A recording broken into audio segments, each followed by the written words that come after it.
Hi there, it's me again. Welcome to my new video, and today I want to share with you some thoughts of what I've learned of this year of traveling. If you follow me for a little while, you will know that my last trip before COVID was in winter 2019, and then I didn't travel in 2020, and in 2021 I got sick, so I didn't travel. And I started to travel in this August of this year. So I went to Granada in August. I went to Vigo, to Coimbra in September. I went to Vigo and Ferrol in October, and last week I went to Segovia, Salamanca, and Zamora.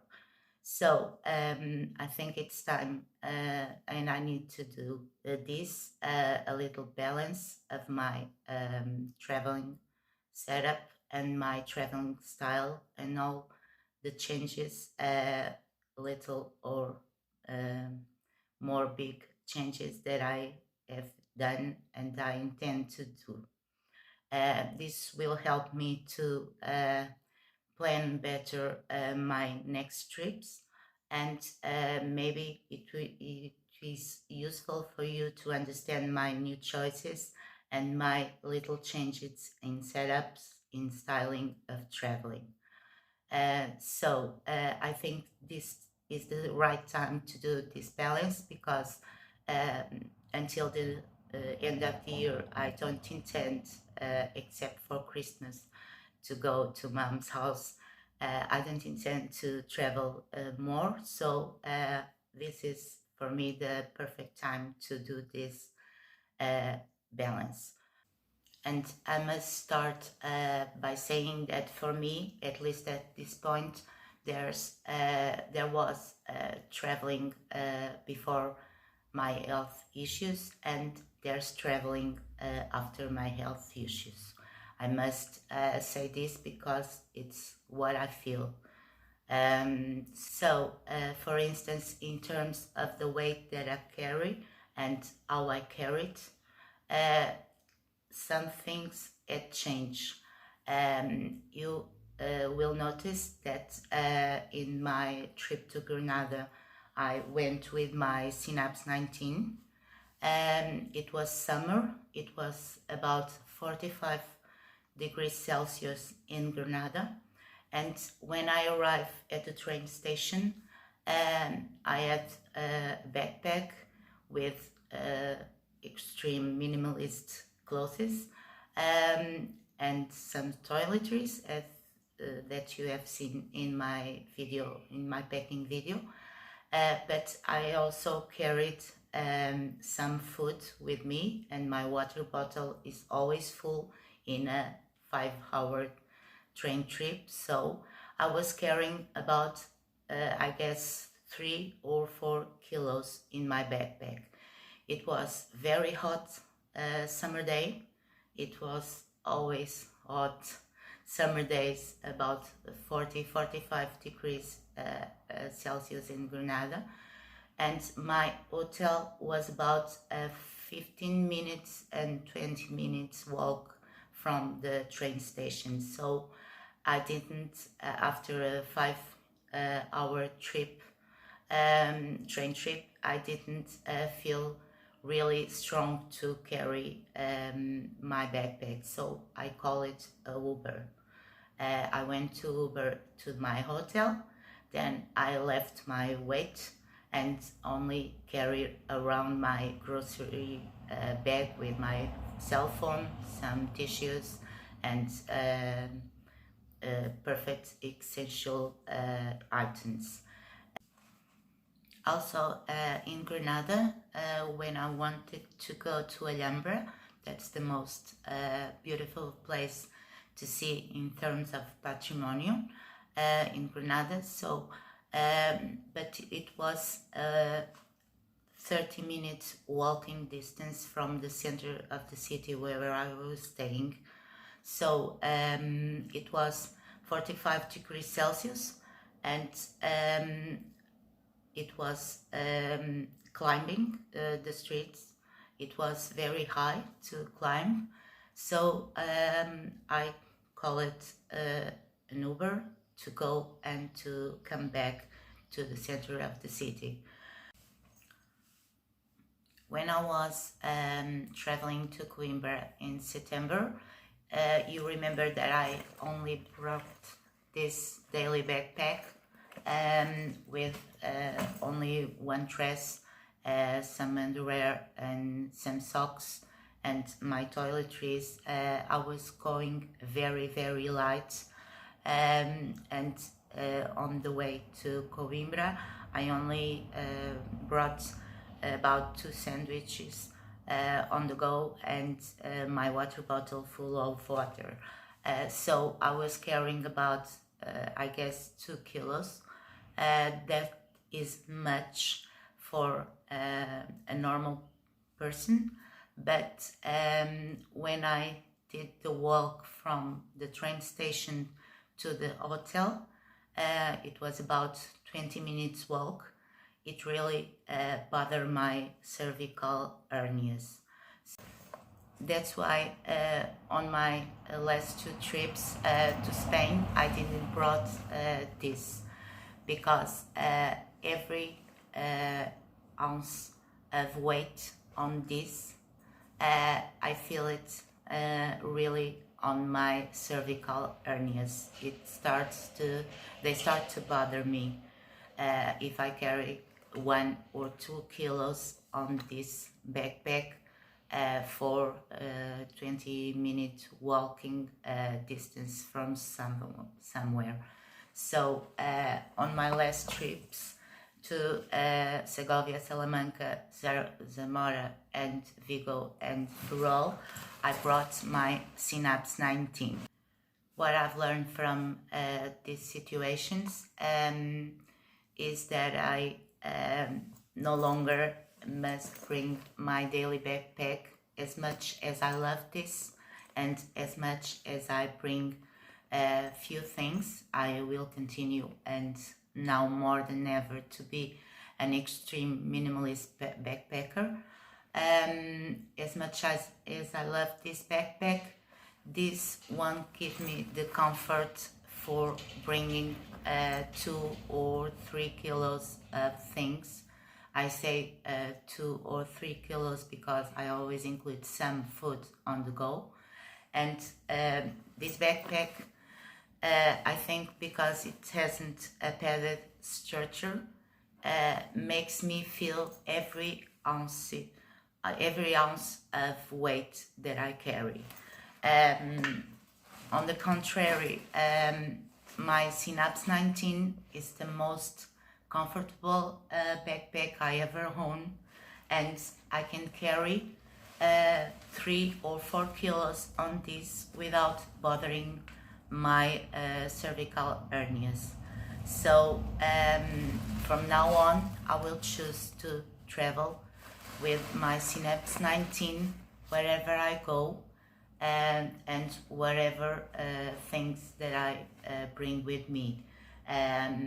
Sometimes it will be half empty, of course, because I will always choose to be an extreme minimalist backpacker, but I don't care, because every weight on this, I will feel it and it will bother me on my cervical hernias. It will start to hurt me, and with this one I don't have this case. So I will continue to pack in an extreme minimalist way, but the way that I bring the weight is not the same anymore. I will always choose my Synapse 19 from now on. A second thing that I've learned is that my cervical hernias don't like to be either several hours sitting or several hours walking. I was doing some experiences for the last 3 months of doing lots of walks and I was getting worse on pain on my cervical hernias. So my doctor told me to walk less and swim more. That's what I'm doing now. I'm going to the gym to swim 4 times a week. I have 2 other days of physiotherapy and hydrotherapy, and I have 1 day free. What this means is that instead of doing a 5 hour direct train trip, I will choose to cut those hours in the middle, for instance, and do 2 trains with change in the middle. So I've tried this in my last trip to Zamora, Segovia, and Salamanca, and my cervical hernias really appreciate that because, as my daughter told me, the cervical hernias don't want to be very a long time sitting or very long time walking. So I tried that on my last trip and it worked. So from now on and until next news,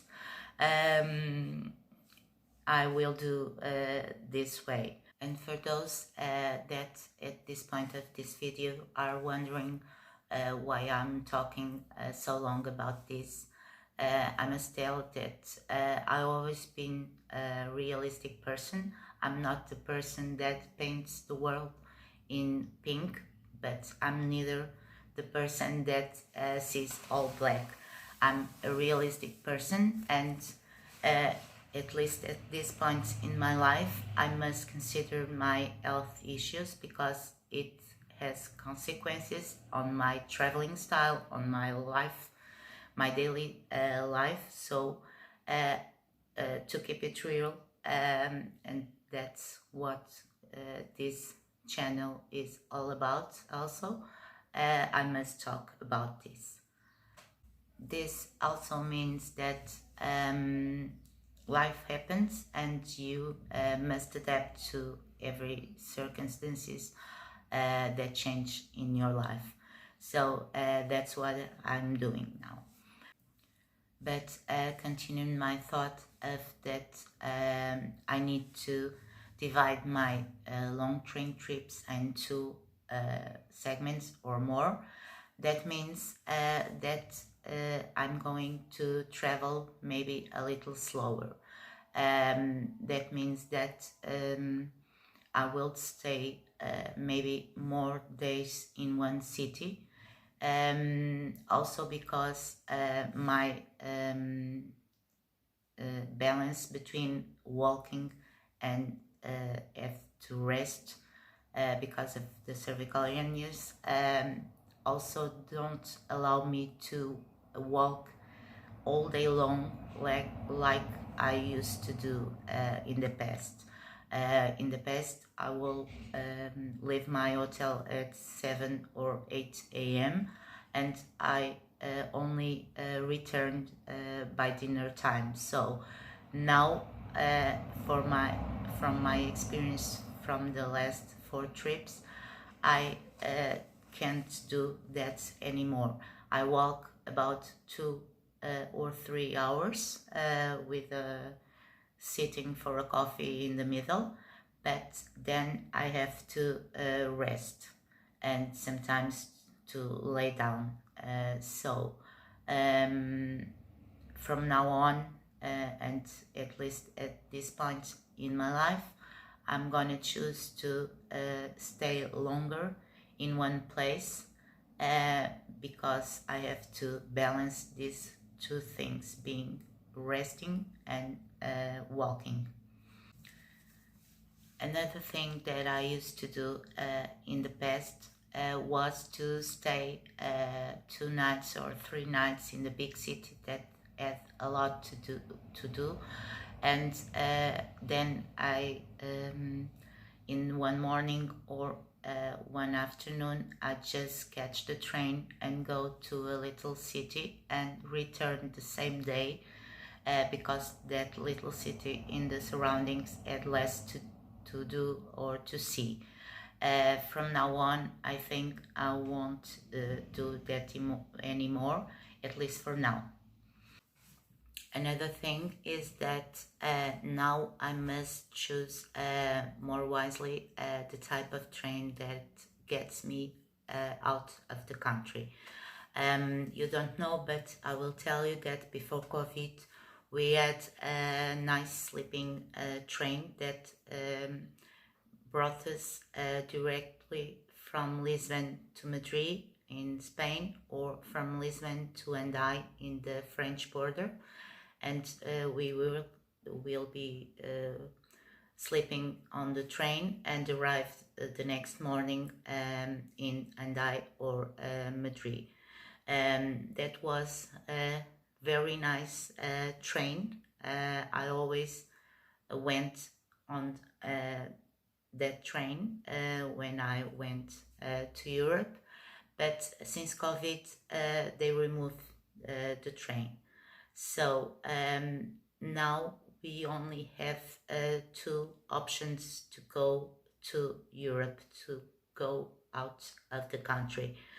We have the train from Porto to Vigo in the north of Spain.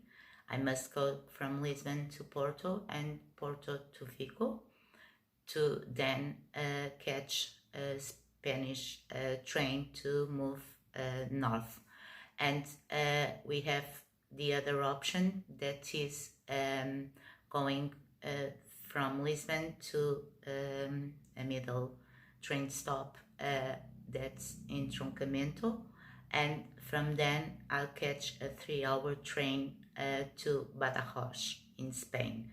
From Badajoz we have lots of trains to Spain, and from then to Madrid, and from Madrid to the north of the Europe.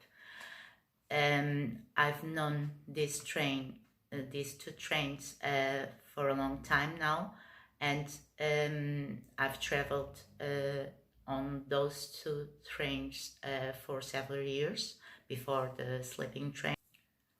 On my trip to Granada in the south of Spain, I choose to travel by the Badajoz train, but that train, it's not very comfortable. It trembles a lot. It's an old train. It's a small, very small train, and it's a train trip about 3 hours, and it trembles a lot, about 1.5 hours. So my cervical hernias start hurting, and for my last two trips to Spain, I choose to go through Vigo.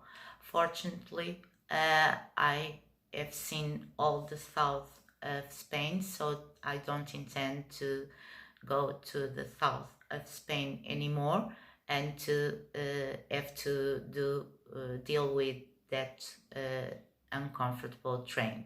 So I can go through Vigo, and I expect that my signature on the several petitions for the coming back of the sleeping train works, because it is a lot easier for us to get out of the country and into Europe.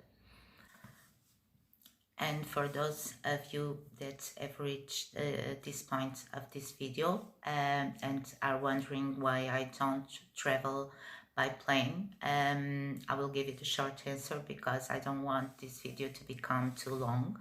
I hate too long videos. So the short answer is that my auntie daughters don't recommend me to fly because of my ear problems. Besides my deafness on my left ear, I also have a 24-hour a day tinnitus, and the biggest problem of mine for now is my increased hypersensibility to loud sounds. All the loud sounds, like ring bells, like ambulance, like talking, people talking loud, like lots of noise around me makes an echo on my ear, on the 5% of the hearing ability that I still have. So airports are very loud places to be, especially when you have to be there in about 2 hours earlier to your flight. The noise of the planes are a very noise thing, and I can't even wear earplugs because of my tinnitus. If I have earplugs, my tinnitus starts increasing. So at least for now, I will not fly, and I will stick with train travel because it's better for my health. Now, other 2 or 3 things that I've changed or that I confirmed that I must change that happened on my last trips. On my trip last week to Salamanca, Zamora, and Segovia, I ran out of my all-purpose soap and my all-purpose moisturizer on the last 2 days. So what I've done, I used the soap from the hotel, and this is the result on my hands, and I have it on my body too. So once more, I've tried to use the soap from the hotel, the toiletries from the hotel, and my skin condition doesn't allow me. So I will continue to bring my own soap and my own moisturizer, and if in winter I can't let go of the moisturizer because my skin is protected with pens, and only bring the soap, in summer I need both. So this is only for you to see what's the result on my skin, and now I have to apply an SOS mask. That means I just put over the night my hands with lots of moisturizer, and I wear my wool gloves. Last but not least, I must tell that I no longer feel the need to keep on my PC, to save on my PC my pictures or my videos from my trips. I guess like all kinds of experts or minimalists, and this comes in a natural way in my journey, like the other experts all over the years. As I told you in another video, in my last trip before COVID in winter 2019, I went to Malaga in the south of Spain. I only had by then my basic cell phone with no pictures, and I forgot my camera. So I enjoyed the city a lot. I loved Malaga, but I came back with no pictures to show to anyone or to even remind me of Malaga later, and I really didn't bother. So after having this channel and also sharing some of my travel pictures on my Facebook page, I think that I don't really need to the pictures or the videos to remind me what I've lived there, because a long time ago I've learned that what matters is what you have lived there, the people that you have met, and above all, my philosophy of life is we don't need much. What we bring with us to till the end is what we have shared with others along the way. So I don't really need pictures of my traveling trips.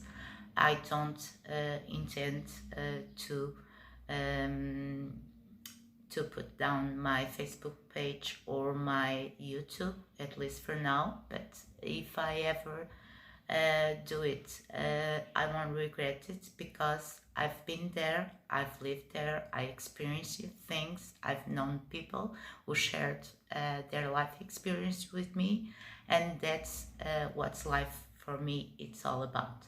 So from now on, I will only keep pictures of my cats, of course, of my pets, of my family pets, and of some specific situations with my family, like my mother's birthday or something. So hope you enjoyed this video. Sorry for being too long. I didn't intend to be this long and to annoy you, but this is what I meant to talk about. Thank you for watching, and until next time, if you like my content, please share, subscribe, and we'll meet again on my next video. See you!